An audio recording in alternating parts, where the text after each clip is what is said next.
शुभ सकाळ सखींनो. बघा आज बनवूया आपण तळलेली भेंडी.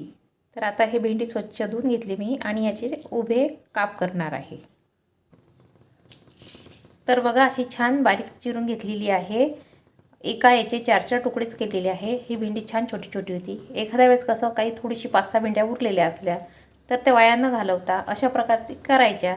आता मी कढई ठेवलेली आहे, त्यामध्ये तेल आहे. आता हे तळून घ्यायचे छान कुरकुरीत होईपर्यंत.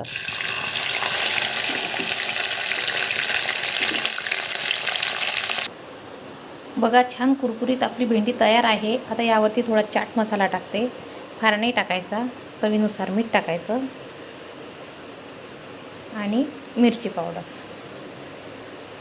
आता छान हे मिक्स करायचं आणि जेवताना सोबत खायला घ्यायचं भाजीपोळीसोबत. एकच नंबर आहे हे टेस्ट.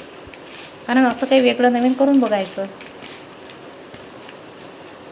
बघा अशी कुरकुरीत भेंडी आवडली असेल तर लाईक करा, शेअर करा आणि सबस्क्राईब करायला विसरू नका.